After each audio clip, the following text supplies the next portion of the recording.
Hey guys, Patriot back again.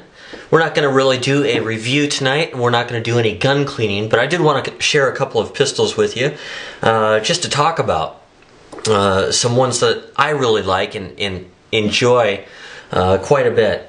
I am having to shoot this video over after I finished the other one. I found that I recorded everything at 320 resolution. So anyhow, we're going to go over again.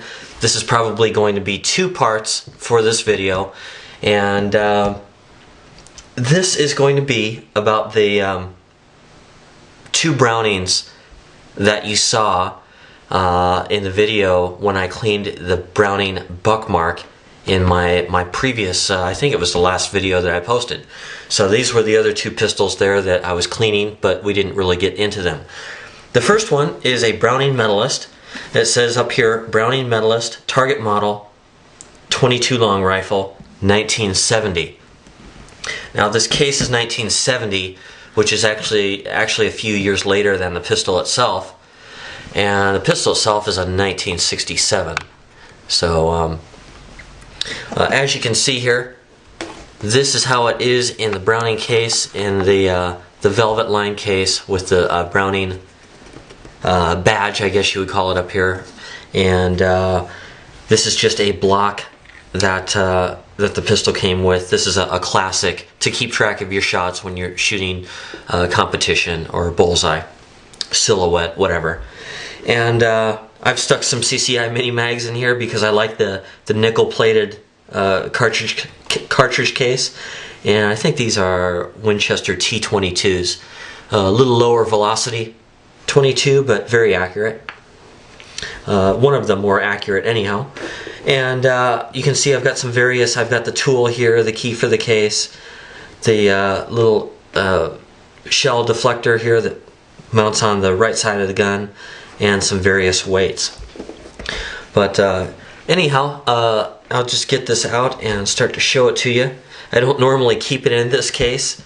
I kind of have the case put away and just keep this in a soft case. But anyhow, you can see right away that it has some beautiful wood on it, just some wonderful craftsmanship.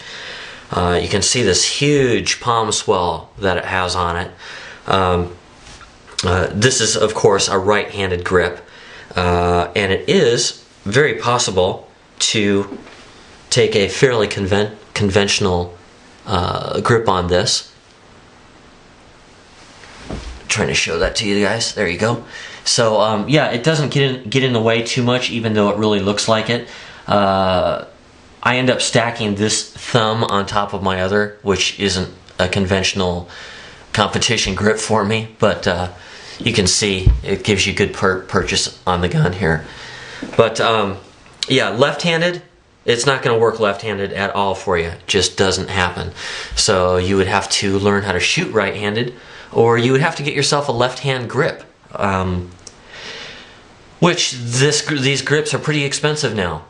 There are replacement parts available, including grips, but they're not always easy to find, and when they are found, they're pretty pricey. You know, this is all handcrafted, hand-checkered wood, and try to get a nice close-up for it here.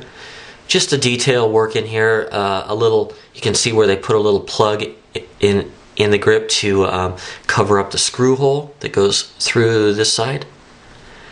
And you can see that beautiful palm swell, that shelf, and the shape of it here.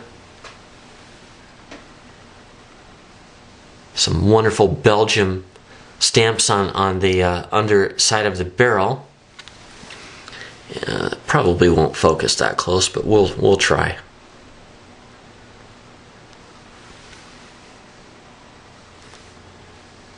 And this is just Browning's patent focus camera. There we go. Try again. It has trouble with real reflective things. And the gold trigger.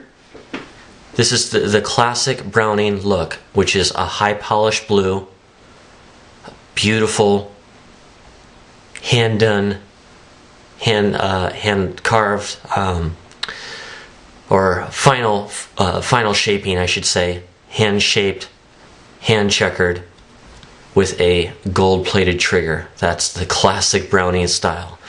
The very top, or the vent rib on the barrel, of course, the side of the, I'm going to have to back off a little here. The vent rib itself is polished along the entire side. And then the top is a flat or a matte blue finish all the way down to the front sight. And you can see that the sight is back cut a little bit to keep it nice and dark, keep the sun off of it. And it's also scalloped on the inside here to keep reflections down. And the rear sight, of course, is matte blued also. Try to give you a target picture there, or a sight picture. And you can see everything is high blued. The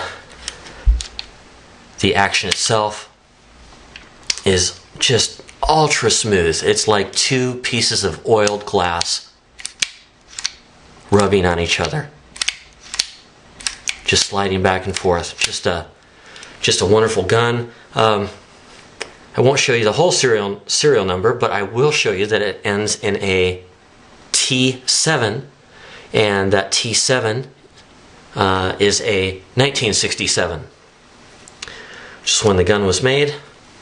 And the bottom side of the grip, it has a small lever here in order to let the magazine out.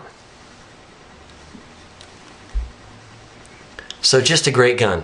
So getting on to one of the unique features on this gun, and that is the safety mechanism that actually has a dual purpose. So we'll zoom in here and show that to you.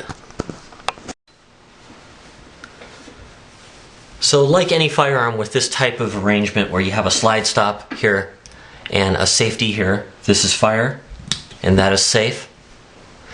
It works just like that. When this is up here, the trigger or the firing pin will not drop, and the slide can't be taken back because this is right up inside of this notch here on the slide. Hopefully that light will show this notch cut into the slide, especially if I pull it back, you can see that notch there. So when it's on safety, nothing, and the slide won't move either.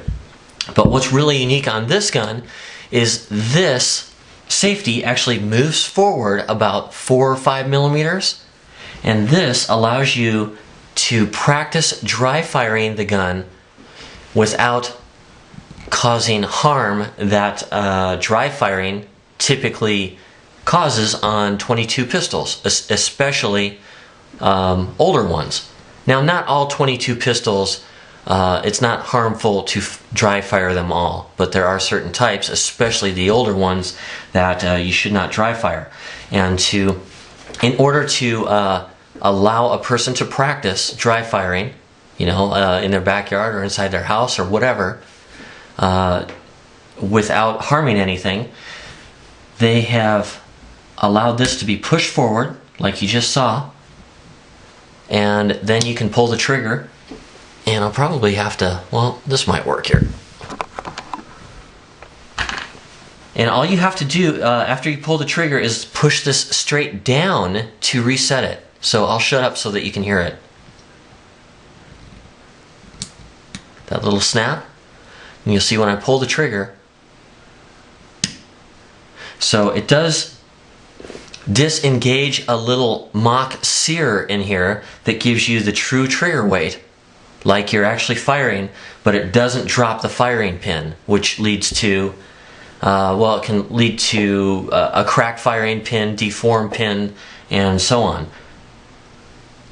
So that's all you have to do to dry fire the gun, is push that forward into its secondary position.